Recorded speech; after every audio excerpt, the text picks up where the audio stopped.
What's up? I'm Kennedy. Some things are scarier when you have to do them alone. Just think about it for a second. Haunted houses, presenting in front of your class, or trying out for a team are all scarier without friends. Okay, so for my birthday one year, one of my best friends moved to Nevada, and my other best friend suggested that we should go and see that best friend. But I am scared of planes. But my best friend, who was here in Georgia with me, decided to book the tickets, book our seats right beside each other, and held my hand the whole time. And in that, I realized that planes were a lot less scarier when I had somebody there to hold my hand through it. Things are simply better and less frightening when we can live life together with other people. And church is the same way. We're not saying that faith is scary or frightening, but there are parts of it that are confusing. It's easy and natural to deal with doubts and struggles. All of that is less intimidating if you don't have to face it alone. And that's one of the reasons we have small groups. We don't want church to just be a sit and listen to the lecture experience. It's not a monologue from the stage. We want it to be a dialogue, a conversation between you and other people. We want it to be a place where you can live life together alongside other people. The concept of small groups sounds nice, but I recognize that it might not be everybody's favorite. Maybe you're not even sure why we do them. You may not be into your small group, and for good reason. For example, maybe you already have friends. You might be thinking, I don't need a small group. I have my people. Why do I have to be friends with people at church? It feels forced. Or maybe you don't like some of the people in your group.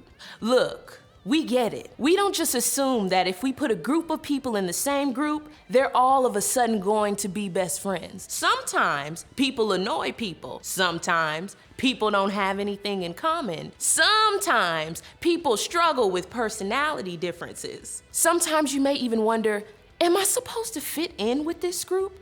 Or are they supposed to fit in with me? Either way, something is just, well, a little off. Or maybe for some of you, it's that you don't trust some of the people in your group. Maybe you like most of the people in your group, but you don't necessarily trust them. You're pretty sure that if you share something deep and personal, someone would make a joke, or someone would talk about it outside of the group. You simply don't know the people in your group well enough. You don't know what they say or do outside of the group. Being open, honest, and vulnerable sounds good, but you're not sure if you can trust the people in your group. Maybe you feel judged.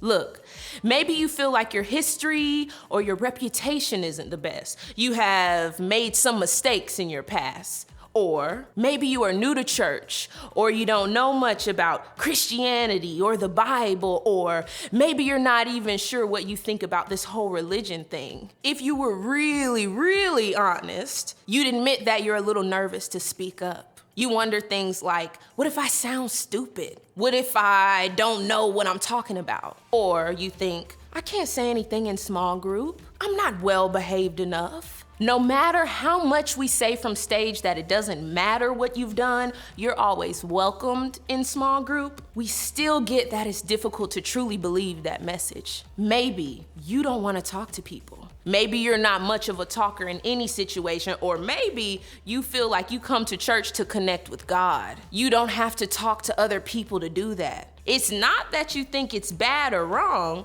You just hate it when you're talking and other people are looking at you. So, small group is actually kind of nerve-wracking for you. Again, we totally get it.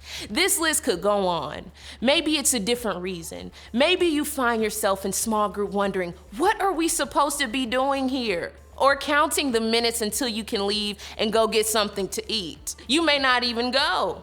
Instead, after service ends, you bounce because the small group time just isn't your thing. Sometimes you may simply wonder, what's the point of small group? That's what we're going to talk about the next few minutes. Let's start by taking it all the way back to the very beginning, like the very beginning. You may have heard of the very first chapter of the very first book in the Bible, Genesis.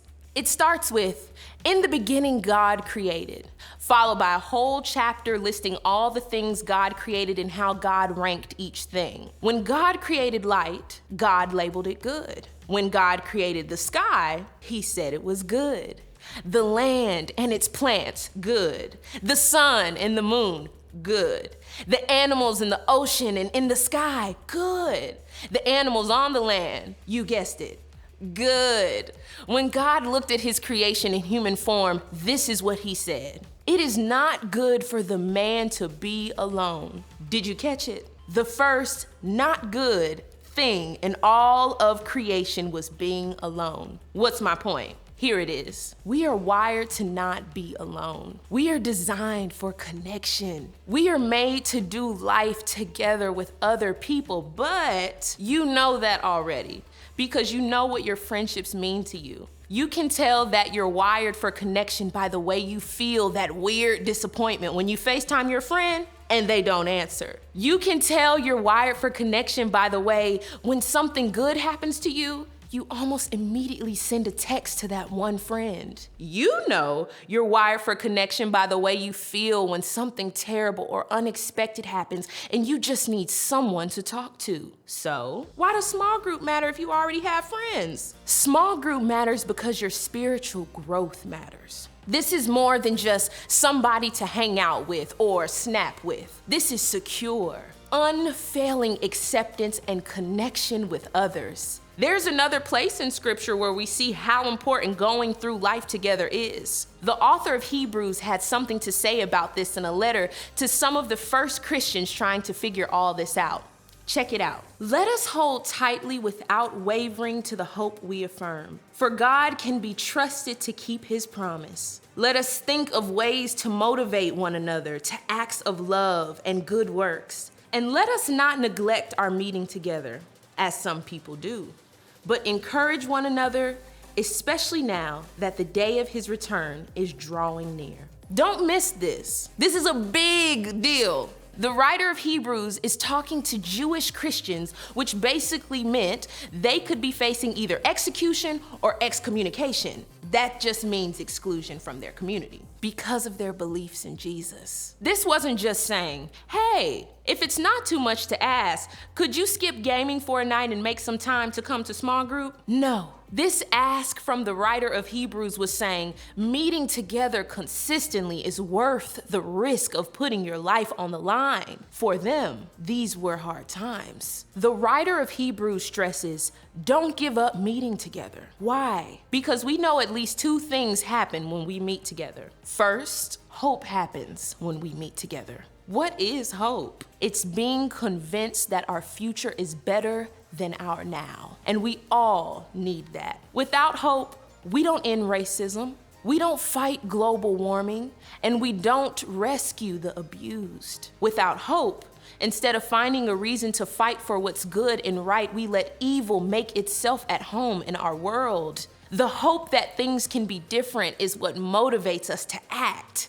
And it isn't just hope for the world. When we meet together, it reminds us that there is hope for our own lives, hope for better days ahead, hope that next week might be better than this week. And second, meeting together teaches us that love and good deeds happen when we meet together. We make each other better. We make each other stronger. Another writer said it in this way when he said, "Iron sharpens iron," meaning we can make each other better. Meeting together calls us up and holds us accountable to set a higher standard of who we imagine we can become. And maybe the most important phrase in that whole passage is not giving up. The writer of Hebrews knew that it would be super tempting to skip the living life together part of following Jesus. The author knew that meeting together would require commitment and sacrifice. Showing up and connecting requires reprioritizing your schedule and guarding the time you get with your group. Meeting together doesn't always seem easy when there are other things you could be doing.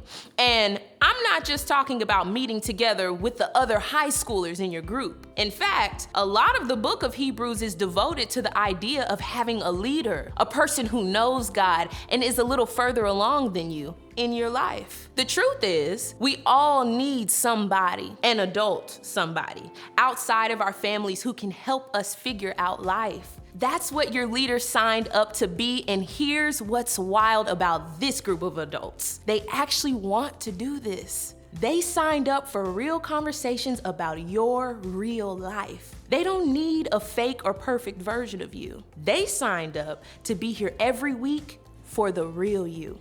Here's what I'm getting at. This idea of community in Hebrews is more than just a group of friends. This wasn't your average group of friends watching football together or the people you make TikToks with. This was ride or die. These were the kinds of friends and leaders who encourage you, cheer for you, say the real stuff to you, listen when you say the real stuff to them, love you enough to tell you what's real even if you don't want to hear it, stick up for you when someone talks bad about you or tries to hurt you. This is bigger than hanging out. This is what we call community.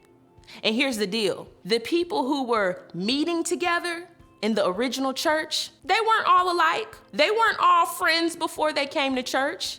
They didn't all agree on every little thing. In fact, if I can be real with you for a second, part of being a mature person is understanding you don't have to be like people to love them. I know some of you are thinking, yeah, but my small group sounds nothing like that. But imagine with me for a second, what if it could? What would it take? The fact is, what's said in this verse can be true of your small group experience. Think about it.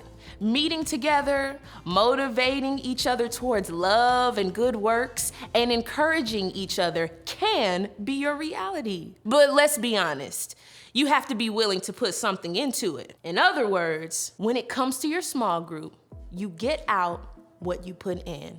Either your small group experience in high school will be great or it won't. And this isn't something your leader can do for you. Ultimately, your group experience will be what you and your group decide it will be. And here's why that matters so much. The quality of your high school years will be impacted for better or worse by your small group. What you put in here affects every other area of your life. I can introduce you to graduate after graduate who looks back on their years in high school and tells a story of their small group being where the best memories happened, the toughest conversations happened, the most important moments happened. I can also introduce you to graduates who would say the opposite. For them, it was 1 hour a week in a group of people who weren't real, didn't really care about each other, and ultimately it didn't affect them. Both are possible, and both are ultimately up to you. But how? What could and should we put into our small group experience? I'm sure there's a lot, but let's start with a few things. Be present. Commit to showing up for small group every week. Give it a chance. Be open to what could possibly happen. You never know what you could get out of the time you spend with your group. If only you invest the time. You know the difference between the parts of life where you can actually try and actually care versus the parts of life where you pretend to try and pretend to care. Don't pretend in small group. Try to give it your all and see what happens. It's important to be present. Next, create a safe place. This is not about being nice. This is about being real. What happens when you're in a place where you know what you said will be talked about later by the people in small group? You say less, you pretend more. In a way, you become fake because you feel as if you have to be. And I just think high school provides enough fake places with fake people. You don't need more of that. You need a place where you can be safe enough to be real. But this isn't something that doesn't happen naturally. This is something you plan for and you fight for daily. This is something you call out when somebody does or shares after group in a way that makes group time an unsafe place. A real safe place is possible, but it takes a fierce commitment to protecting the safety of your group. And lastly, make it personal. Remember, you get out what you put in. You can't expect somebody to share if you don't share as well. You have to make the effort to get to know people and to care about them too. Send the text. Start the conversation. Sit with someone from your group and service who you don't normally sit with. Don't pretend like you don't know each other at school.